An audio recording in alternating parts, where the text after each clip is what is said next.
how we relate to other people. As you know, our spirit is how we relate to God, and our body is how we relate to ourselves.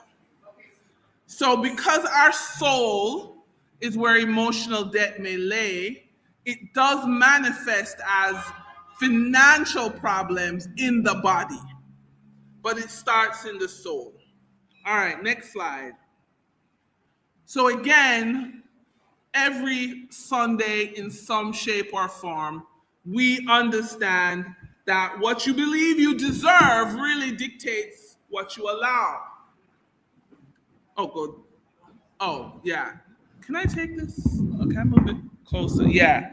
What you allow, because, and we all agree, but I have found in my own work of researching the emotional side of money, what you agree is usually influenced by your family, by your experiences, and your sense of worthiness is usually influenced by everything, the media, your friends, the school you went to.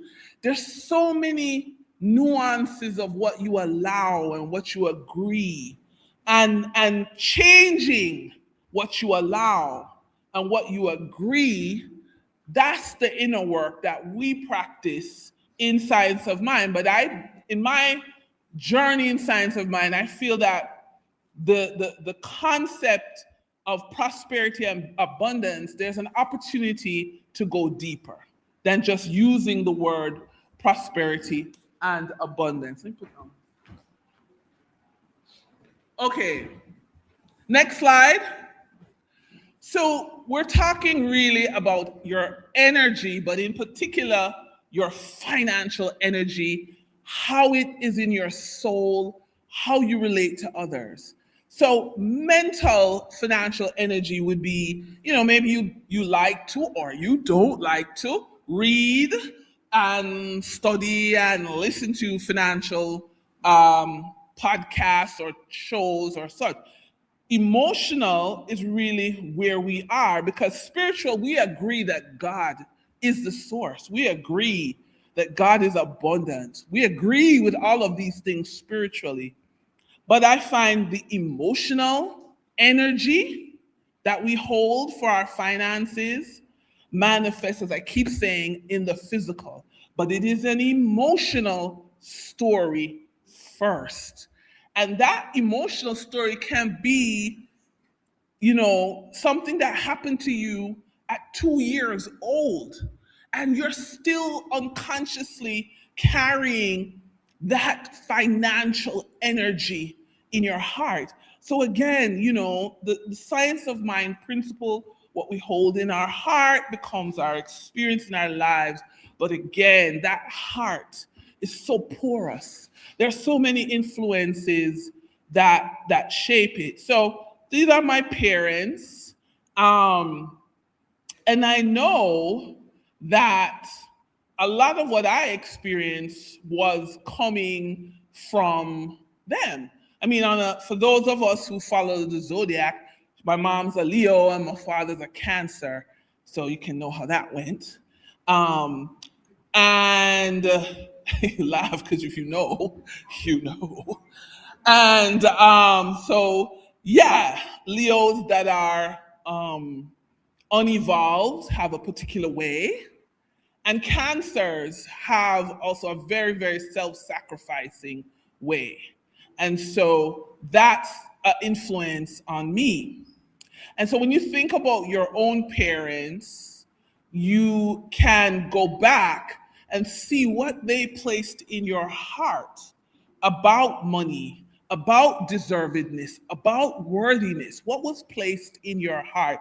Because usually your parents and your grandparents influence, because my parents would have been born in 1944. That's World War II. That's scarcity. That's not enoughness. That's don't ask because what you want more for. But then their parents were in the 20s. That's World War One. That's rationing and Nazism, well, Nazism is World War II, sorry, but different challenges. But it's both generations, both my parents and my grandparents are coming out of two world wars where there's not enough. You're not supposed to ask for things you don't deserve. And then, of course, there's the racism aspect of it and the gender aspect of it. So you're a girl, you need to sacrifice, you need to make other people comfortable. You're black stays back. And you have all of these messages that mix in. And then I'm a child of the 70s, women's rights, black rights. I matter. I supposed to get what I want. They don't know what to do with me. They don't know what to do. Like, where did this girl come from? This is unheard of. What do you mean you don't care if other people come to you and be comfortable first? That don't exist. What do you mean? I remember, when I was going to school in the 80s, remember we had 80s were the Reaganomics and the Cold War and the end of communism. And so, my grandma wake me up to go to school. I said, look here, I don't want to go to school. I don't like, I love to read, right? But I didn't like school. I didn't want to go to school. I said, I'm going to burn down the school if you keep sending me.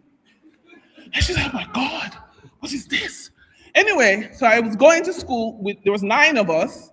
And one of my cousins brought matches, a box of matches, to the science experiment, and they were using gas. So he lights the matches, and of course, him goes straight to the principal's office.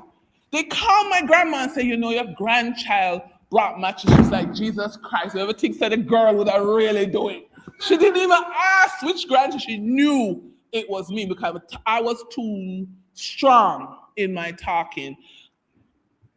Sorry. Oh, sorry. Yeah. Too strong. Yeah.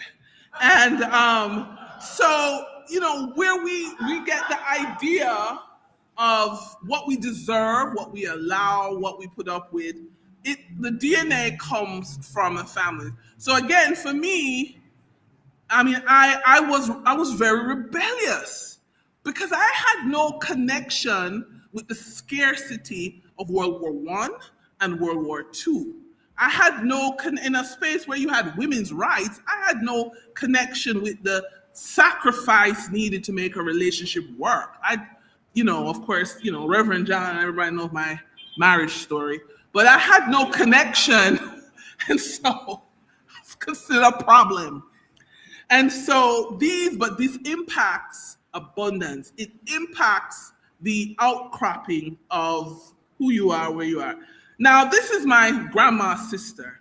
And Aunt May always said, oh, Denise, you're a businesswoman. And she always said, you can get what you want. And my grandma's like, don't tell the little girl these things because then she'll get up and cause problems. But my Aunt May said, go for what you want. And I can tell, we met when I was 2 years old. And she lived to see me have 2 children, and she helped me to take care of them. And, one time she was 90, she was like, the only thing she's sorry about getting older is that she couldn't be there with me to help me with my children longer, and she was one of those persons in the family that said, yes, nothing's wrong with you. You're fine, And so again, I'm encouraging you, look into your own history to see who supported you and who didn't really get you and who wasn't in alignment. Because again, that influences your financial situation today. So just quickly, as I was sharing already, grandparents of one generation, parents of another, and this generational difference influences how it outpictures. So again, this is me and my dad, and I'm very lucky. My dad was my best friend. I was actually raised by my father, not my mother. And I can say that I found growing up very emotionally draining, let me confess. But my father was very abundant in his thinking. And my children benefit from my father's abilities and my father's abundant thinking. So sometimes it's not the parent, not the partner. Sometimes it's the grandparents that can have an impact on where you are today financially. So that's really something to think about. As you can see, these are the gentlemen a long time ago. This was actually at one of the Temple of Light masterclass that they attended, most quietly and well behaved, as they are right now. Yes. Okay, so we want to talk about, before we get deep into emotional debt, we want to talk about your emotional economy. Because what's happening inside of you, the universe, is just like the economy here, right? So you are literally your own minister of finance. And your emotional economy is what comes in and what goes out. If more is going out than coming in, it's debt. It's no different than a country being indebted. It's no different than your salary not being enough and you using a credit card. Okay, so you can be in emotional debt. I know that is something I struggle with, I work on, and that's what made me so sensitive. And I think the reason I got invited to do the bankruptcy work is because I was in such a horrible space. I was open to help others in a horrible space. And I can also say that a lot of times in the work that I do with bankruptcy, I feel like I'm talking to myself. Person call me and telling me the story, so that the names and the characters are different, but the end result's the same. I'm talking to myself. I'm like, oh my God, Okay, so this is me many, many years ago. When I just had Denville, having a child with special needs is like a brand new world. And the costs are horrific, let me tell you. Like today now, it's like $8,500 for 30 minutes of therapy. And most people just don't do it. So the Jamaica Down Syndrome Foundation, I decided I'm in such misery. Not because I'm unhappy with my child, but I didn't know what to do, So I'm in such misery. I said, let me go and help others and learn about it. So that was one of the ways I was coping with. At the time, I didn't know the concept, but I was coping with my own emotional debt. Next slide. Okay, so we're looking at the economy and the system, right? That you either have peace or you struggle in relationships. So that's one form of input, right? You want to really analyze if you're in overflow and you're giving from the overflow, or you're in lack. If you're in a space of lack and you're giving, that's gonna outpicture in your job, in your investments, in opportunities, because you are emotionally in debt. And so a lot of the things you do may or may not work the way you want them to work. Next slide, please. So what are the inflows for your emotional economy? Do you feel valued? Are you around people who value you? Do you feel seen, right? Are you nourished? Because I think the body automatically knows the answer, right? Trauma comes from the opposite of this. And so the question is, how do you increase this emotional income? What activities do you need to take on to grow? This is basically the assets, the emotional assets in your life. Next slide. So we're talking about validation. Thank you so much. Affection. This is why, listen, any day, any Saturday, go down to the Jamaica, the JSPCA, and you see people in line with their dogs. That's love in action. Why? Because the animals just give unrestricted and affection. You know, and I have cats. Cats judge you, but they still give you affection, right? Yeah. Right. Then there's support.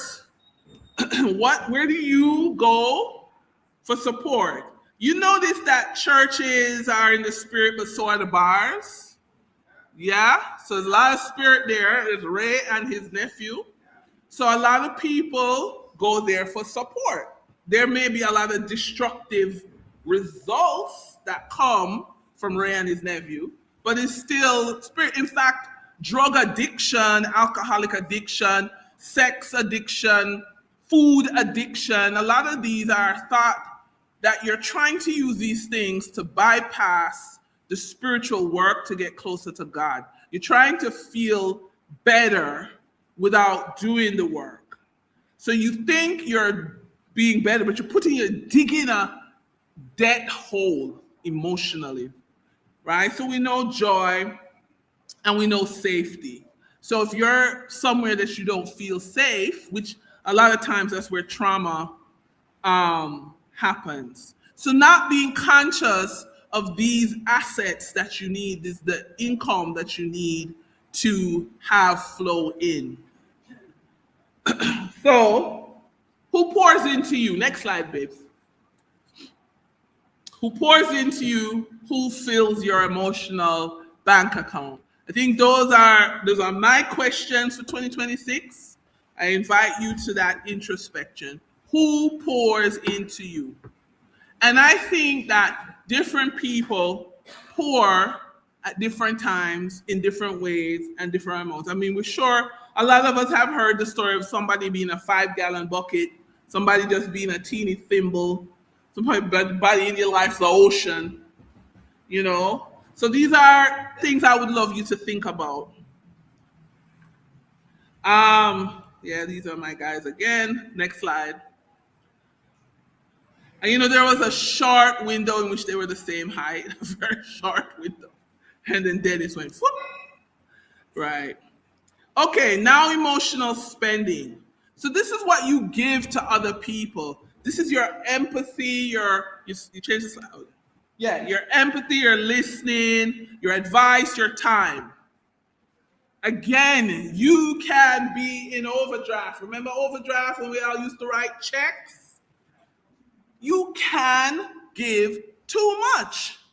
There are people in your life that need so much from you. And if you are in a space where, for whatever circumstances, you're in overdraft, you have to give, it is incumbent on you to go and find balance and bring in some emotional income. So that's the journey. I remember in COVID, for special needs, when you break the routine, causes all kind of problems. And what ended up happening was that a lot of children in the special needs community shut down. They stopped communicating, they stopped talking. And it became, because I'm in a lot of those kind of groups, and it became an issue. And you know, somebody out of the blue said to me, "Oh, Denise, why don't you take your kids to the beach?" And trust me, nature became that source for us during COVID. During that time when you lost the support of the school system and you lost the traditional support, for me, nature came in and filled that vacuum. So again, this is you looking and being honest in your life. How can you come out of overdraft? How can you move into a space of balance? So again, just looking what's flowing out. You know, are you in a job in which, you know, like you're the only one with ideas, everybody's waiting on you before they make a move? Maybe you can't leave the job right away, but somewhere else you can get balance. And that emotional focus on the balance in here will eventually outpicture financially.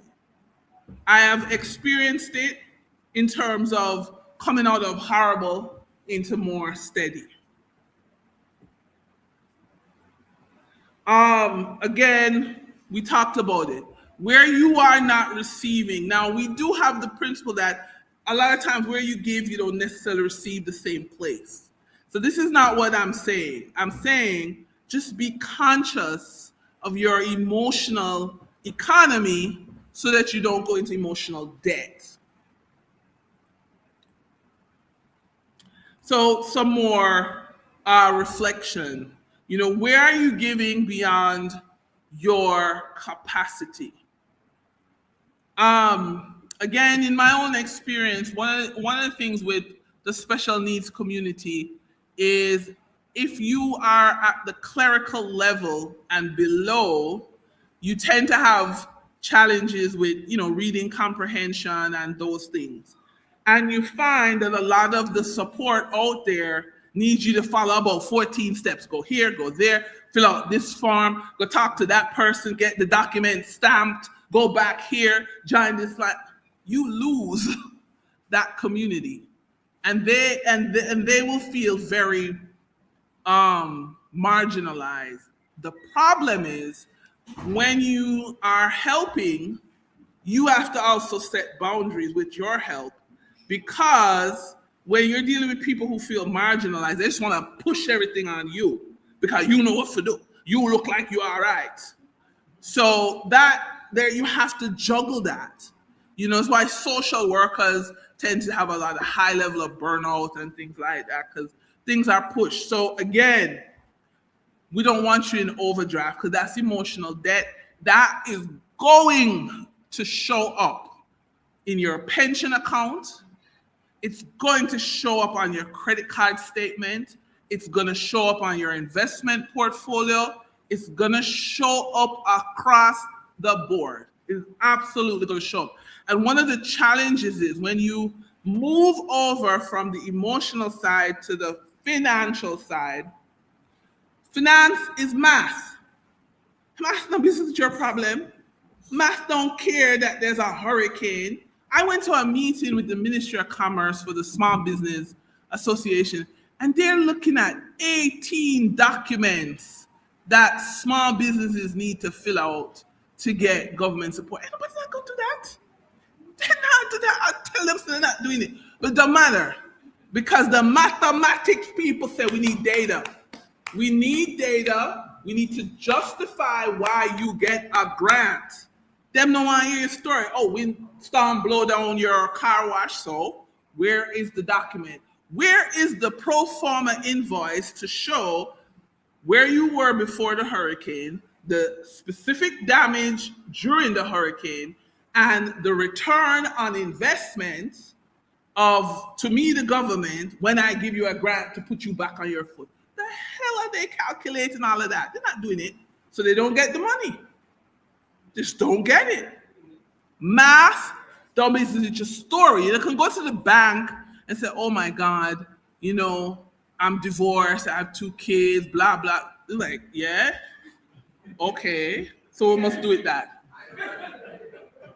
Somebody, so it's better to clean up here so that when you go into the world of math, you're in a better space to achieve your goals. Right. Now, of course, we have a lot of people who are very manipulative in our life, and they're inconsistent, and we can't rely on them. And they also can create an emotional debt. I know that in our teaching, we say that everyone is perfect, everyone is good. I don't have a problem with that. But it's over in the world of math. And that, yes, we also teach that we don't believe in separation. I hear you. We say over in the world of math, that manipulation, that inconsistency has a cost. It has a cost. And I see it in the bankruptcy. Oh, you know, we were planning to get married. Somebody borrowed some money and give him to run taxi so that the relationship would have income and we're building together. And then he left and took the car. you still have to pay back the bank. The bank don't want to hear your sad romance story. Bank want to know so when man get my money. Okay? Now, how do we reconcile that in the space of Science of Mind, which that man, you are to outpicture him as the best boyfriend, the best baby father, the best husband. I think it's about going back to the slide where it has the three-dimensional, which you have soul, spirit, and body. And I think there are rules for each dimension. And if in the physical plane, the rule is that every 28 days, your credit report is generated. When you turn 18 years old until you die, your credit report is generated every 28 days. Okay? In the physical plane, if you don't track your spending, it's going to gallop away from you. In the physical plane, if you are comfortable reading investment charts, you can make better investment decisions. These happen on the physical plane when soul and spirit is in alignment with your good. The manipulative people who are coming to make your life miserable don't have anything to hook into when your spirit and soul are in alignment, because most manipulative, inconsistent, neglectful people are looking for your wound, and they want to move inside of that wound that you have and dig out what you have in the physical plane, because they've moved emotionally into your wound. That is my view on how Science of Mind relates to how you deal with bankers and all of those people. Okay, so again, we just looked about debt. We can take on debt. Next slide, babe. Yeah, we can take on debt. So we already talked about us not being poured into, but we can also take on other people's debt. Because, oh, I love him so much, and I'm going to help him move up in the world. It's my responsibility because love is sacrifice, and we're building together, and right? And then all of a sudden, love starts to feel heavy, right? Oh, he doesn't have what I want, but he's the only man that likes me, blah, blah, blah. So now you settle for less. Or, if your mom, some of us have very manipulative moms, and your mom, she sacrificed, gave everything for you. So how dare you have something for yourself,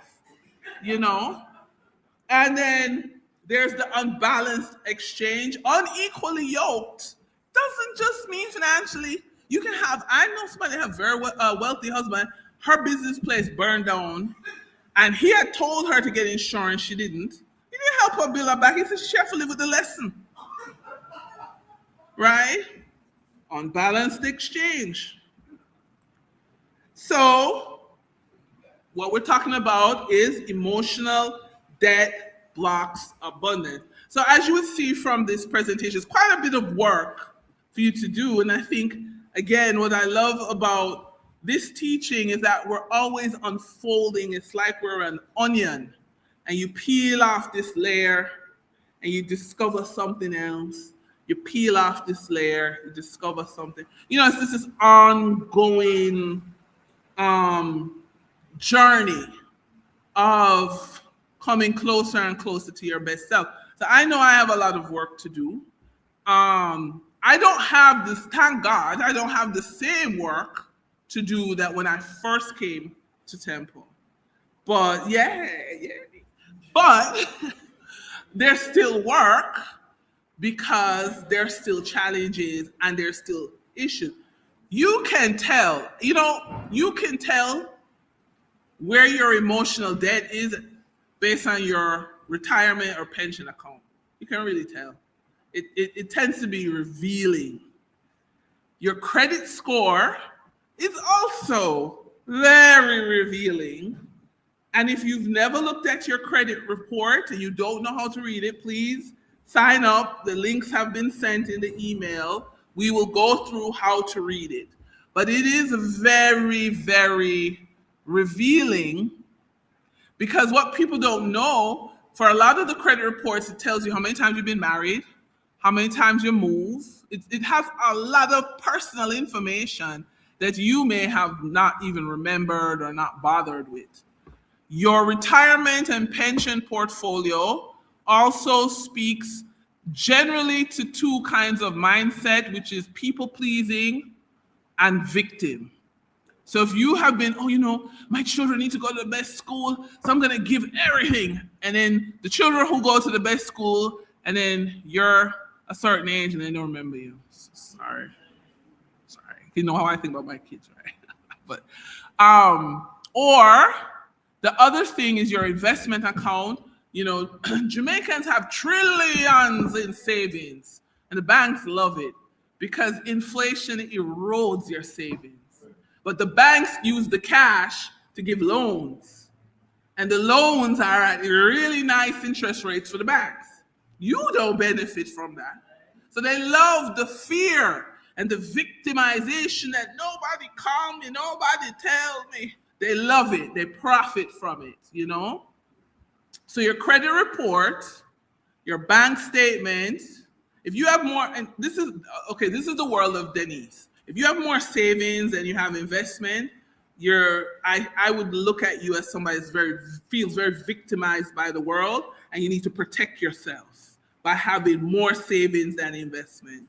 That's my interpretation. May not be true. You have a different story, but I'm just telling me.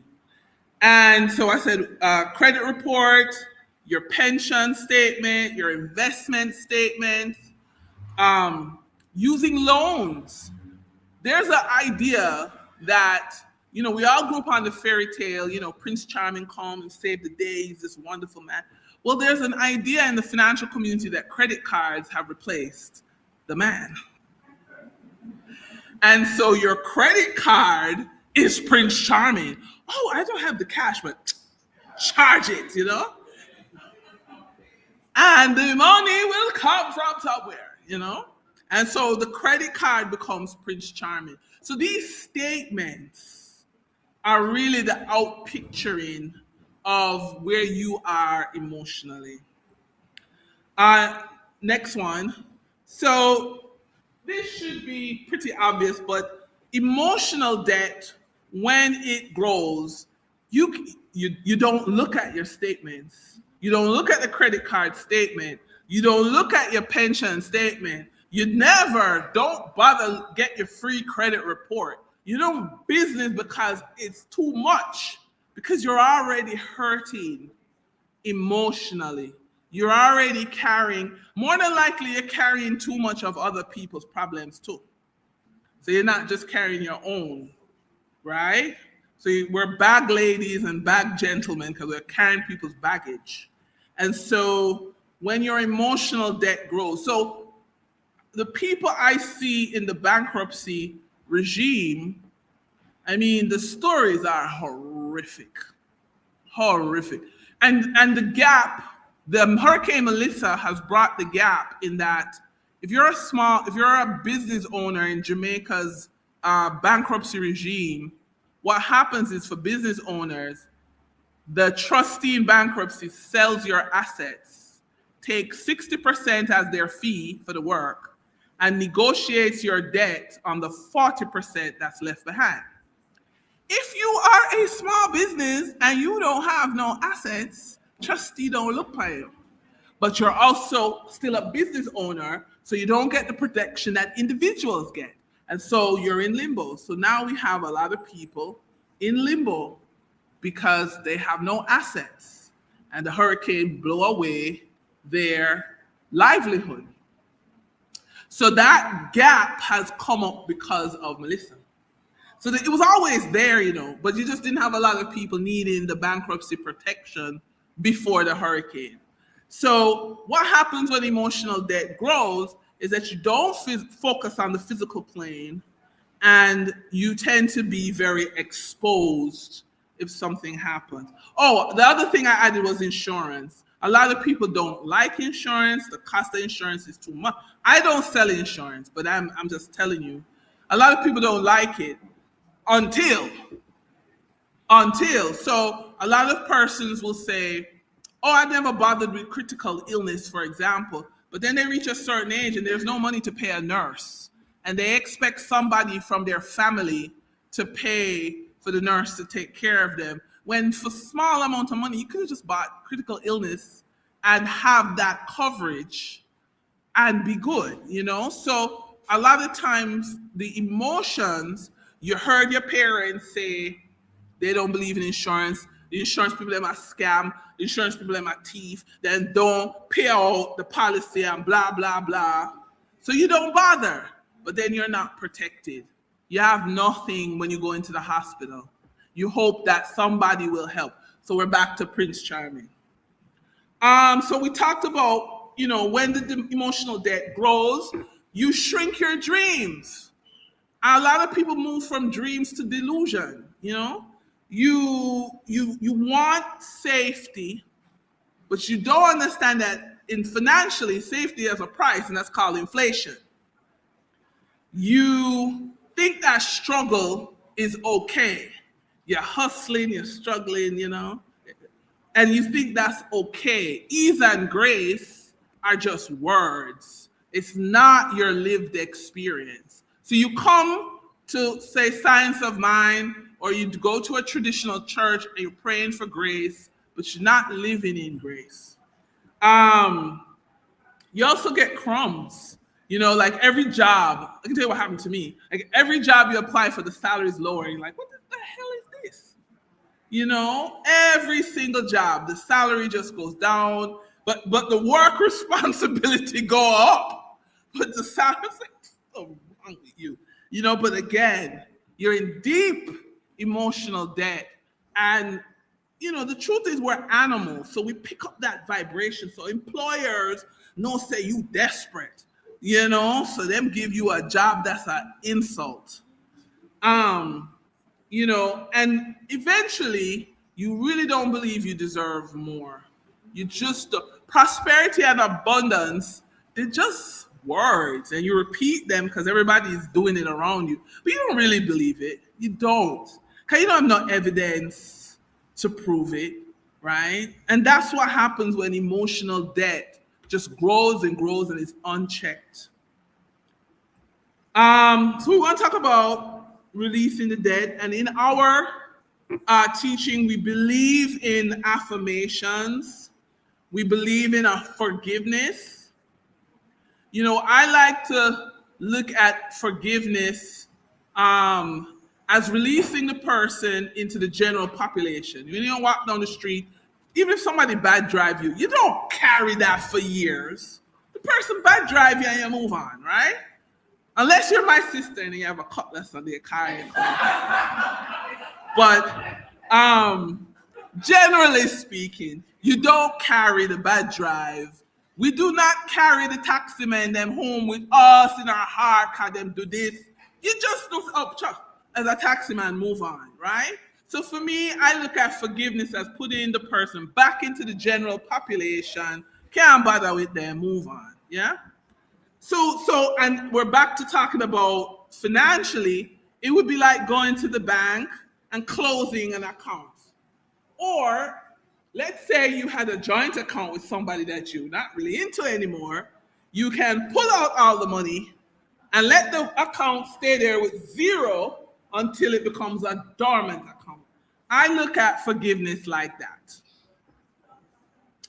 And again, I've been doing it gently, but I'm asking you, take an audit of your emotional, financial life, right? Where are you with your family, your friends, community? Uh-oh. I don't know. Are we okay? Okay, all right. So where are you with the people in your life? Where are you with the experiences in your life? Okay, do an audit, take notes, and figure out where you are. Okay, next slide, sweetie. Get a journal. Again, part of what we love to do in this teaching, we journal, right?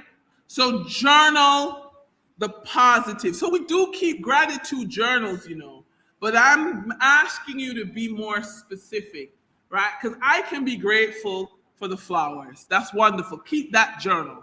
So I'm not asking you to drop, I'm asking you to add. So keep the journal where you're grateful for fresh air. I'm grateful for my children. I'm grateful. That's a different journal. We are talking about inflows into your life and outflows. So who is giving to you and who are you giving to? And who is taking? Who do you look here? Write down the manipulative people in your life. Name them. Don't pretend, oh, that's just how she. No. She's a financial drain. To call it in this journal. You can write in your forgiveness journal something else. But in this journal, I'm asking you the audit, right? The goal is you should be ahead. It is not selfish in the emotional, financial space to have surplus. Okay? Listen. I know a lady, one of the cases I dealt with in bankruptcy, her daughter, they were in St. James, I don't remember the part, but the mountainous part above Montego Bay, and I think Salem. And her daughter wanted to go to UTEC. So she needed 340,000 Jamaican dollars to get her daughter from Montego Bay to UTEC. She had 170 that she had saved, asked the child's, other parent to contribute. He said, yes, don't have it right now. Please go and borrow until. And she did, but she didn't have a good credit report. She didn't have the documents required. So she couldn't get 170,000 from a traditional commercial bank. So she went to a loan shark. By February, she borrowed. Then her daughter went off. And by October, that 170 had grown to $930,000 because she wasn't paying. She was waiting on the other parent to pay the obligation. She ended up having to declare bankruptcy. She never asked her daughter to contribute to the loan. She didn't ask anybody because she's stoic, she's strong, and she's carrying it. Until the math don't business with your story, business with your emotions, and she ended up in court. But I learned that that's actually what the company wants to happen. So a lot of these loan sharks, what they do is lend persons who they know they cannot go to the bank, and they're usually borrowing to help a family member as well. And so what they're doing is going to court to say, oh, it was 170, it's now 930. The judge will say, oh my God, 930 is too much. All right, 300. These companies make a profit, right, from that. So they want you not to pay. But the only reason you're going to them is because of you care and you want to help and you're a good person. It's a scam. But we fall for it over and over again. Why? Because we don't know how to account for the emotions that we feel. Again, you want to give a score in this journal that you're going to be keeping of how you feel replenished. You may be in a job you hate, but do you volunteer somewhere that you love and you're getting poured back into? So there you can, again, use different areas of your life to balance out financially, emotional. So we're talking about their emotional. Yeah, you can use that salary from where you're not 100% in love with to fund the rest, so you go 9 to 5 and then 5 to 9. And you can also do 5 a.m. to 9 and 5 p.m. to 9 p.m. So you have those gaps that you can fund. That's the work. Because that's not usually easily, that's not like a automatic thing. So I find that the journaling really helps. Again, so who leaves you lighter? Who leaves you anxious, depleted?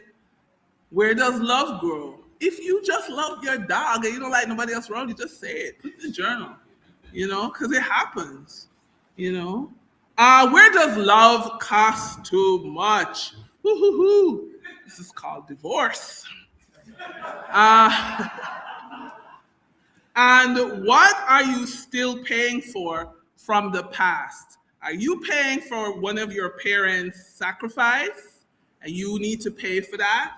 Another young lady in bankruptcy told me she's ready to walk out into traffic because her mom died and there's 5 younger siblings. And her mother asked her, said before on her deathbed, take care of your siblings. But she works at a call center and the salary is not enough. So then she borrows every month to pay for her siblings' lunch money, taxi fare, school fee, 5 of them. Then she is in a particular church that says you can't be a single woman, you need to be married. So she's 28 and her husband is 21. And so he needed a car because he works further than where they live. So then she also borrowed to get the car, but he works further than where she lives. So she works closer to where so she takes the bus, okay? And she's borrowing to fund the life of 6 people, and she's 28. And therefore, she says, what's the point of living? She's going to walk out into traffic. Another story, a young lady was, this gentleman was so romantic to her in the office, so sweet. She was like a Pisces, we like a lot of attention, a lot of emotional, sweet up. And then he said, oh, hurry up, sign this document, sign this, it's just 300,000 I'm going to borrow.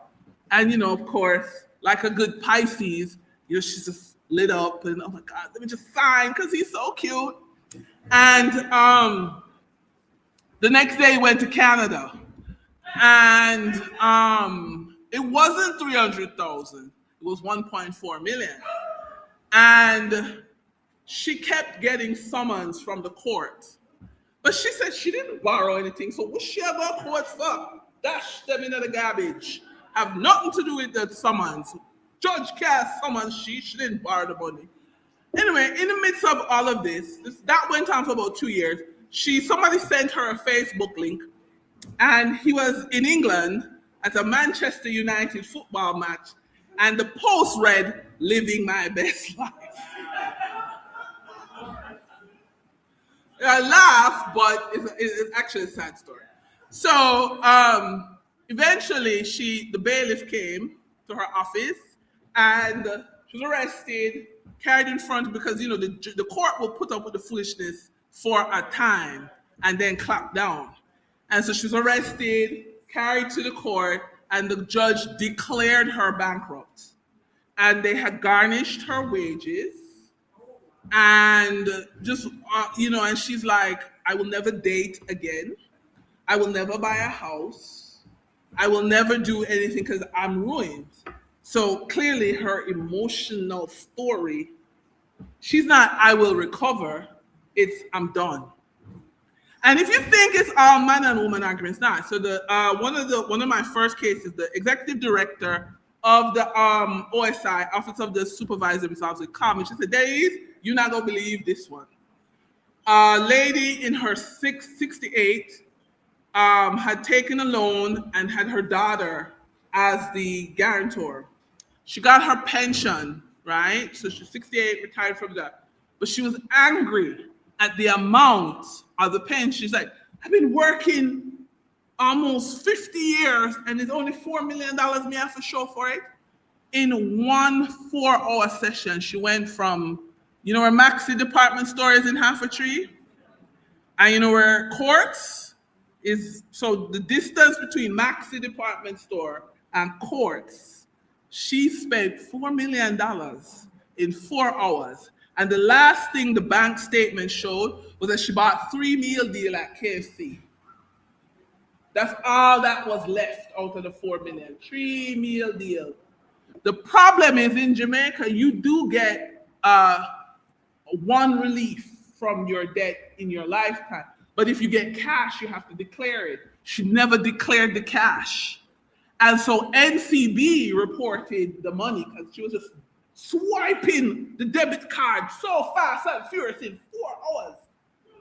The police turned up at her daughter's workplace because the daughter's a guarantor. And immediately as them arrest her, they fired her. Fired the daughter immediately.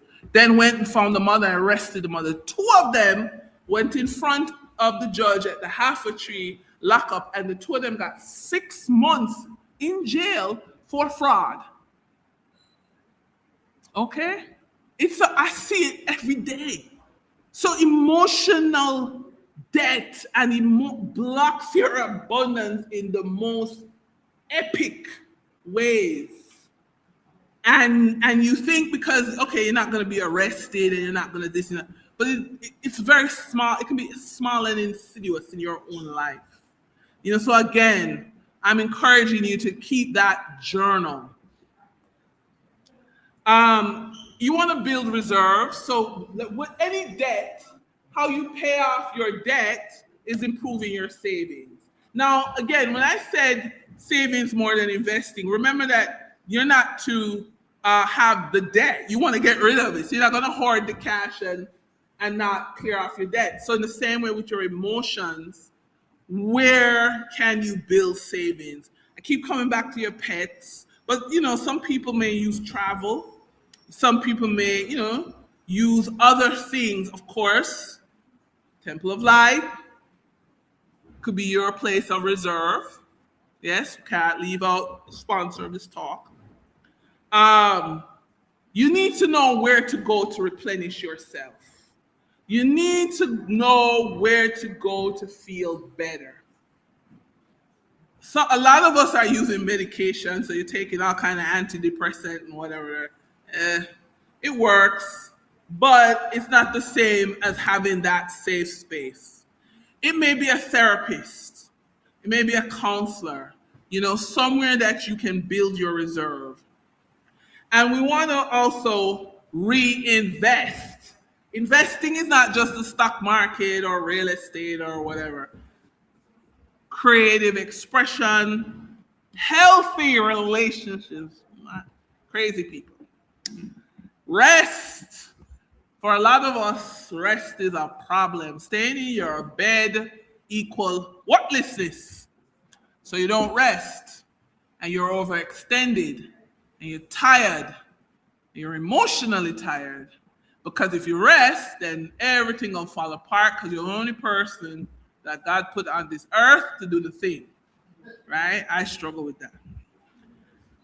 Nourishment, spiritual community, and boundaries. Oh my God.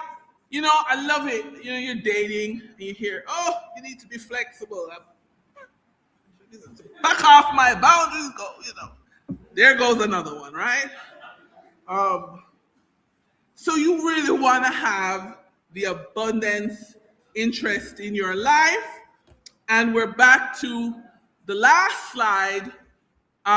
What we teach, what is taught in this Center for Spiritual Living is really an abundant heart.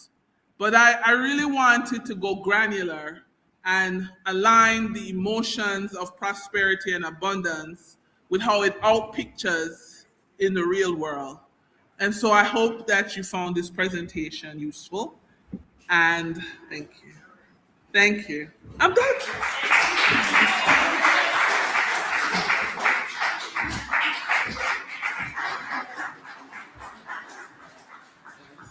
I know the children are ready to leave.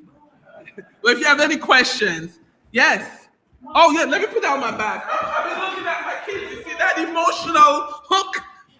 Yes, sorry. One of my challenges is Yes.